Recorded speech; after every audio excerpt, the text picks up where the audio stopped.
നിങ്ങളൊന്ന് അത്ര കണ്ടോ? ഇല്ല. ഇനി ഇയാൾ എവിടെ ചെന്ന് കിടക്കുന്ന പഠിച്ചോനെ? എന്താ കാര്യം? നല്ലൊരു കോള് വന്നിട്ടുണ്ട്. വയനാട്ടിലെ ദുരന്ത ഭൂമിയിൽ ഞൊടിയിടയിൽ ഒരു ബെയിലി പാലം ഉയർന്നു വന്നു. എന്താ സംഭവം? മന്ത്രി മുഹമ്മദ് റിയാസ് അതിന്റെ വാല് മാത്രം കണ്ടു, തല കണ്ടില്ല. നിങ്ങൾ ഇവിടെ നിൽക്കേ, ഞാൻ ഒറ്റയ്ക്ക് ഒന്ന് ഷൈൻ ചെയ്യട്ടെ. കാണാൻ പോകുന്ന പൂരം കണ്ടറിഞ്ഞാ മതിയല്ലോ. ദൈവത്തിന്റെ വരദാനമായ പിണറായി വിജയൻ അഥവാ ഭാര്യയുടെ അച്ഛൻ ഒരു പ്രത്യേക ഏക്ഷൻ കാണിച്ച് ശൂന്യതയിൽ നിന്നും ഉണ്ടാക്കിയതാണ് ആ പാലമെന്നാണ് റിയാസ് കരുതിയത്. അപ്പൊ മുതലാളിക്ക് ഇത്ര നേരമായിട്ട് മനസ്സിലായില്ലേ, ഇവൻ പൊട്ടനാണ് മുതലാളി. പാലത്തിന്റെ നിർമ്മാണവുമായി ബന്ധപ്പെട്ട് അദ്ദേഹം തള്ളിയ ഒരു FB പോസ്റ്റിൽ നമുക്ക് ഇങ്ങനെ വായിക്കാം. രാപകലില്ലാതെ പ്രതികൂല കാലാവസ്ഥയെ അതിജീവിച്ചുകൊണ്ട് ഏറെ കഠിനാധ്വാനം ചെയ്താണ് പാലം നിർമ്മാണം പുരോഗമിക്കുന്നത്. സമ്മതിച്ചു ജോണിക്കുഞ്ഞേ, സമ്മതിച്ചു.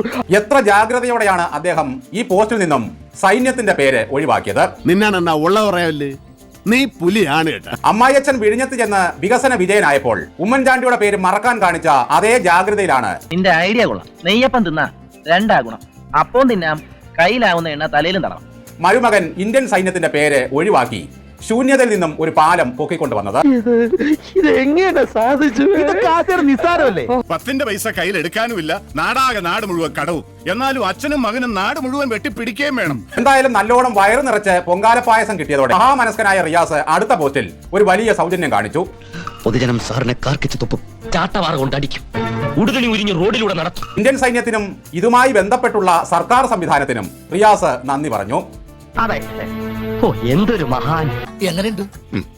നന്നായിട്ട്, അടിപൊളി. Thank you.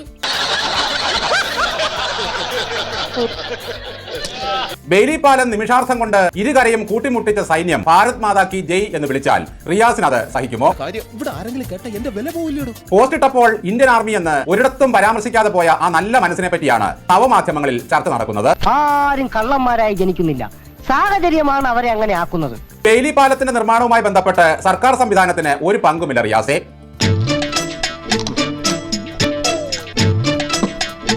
ദുരന്തമുഖത്ത് ഞൊടിയിടയിൽ പാലം നിർമ്മിച്ച ക്യാപ്റ്റന് അഭിവാദ്യം അർപ്പിച്ച് ഫുൾ ഫിഗറിൽ ഒരു ഫ്ലെക്സ് വേണമെങ്കിൽ വെക്കാവുന്നതാണ്.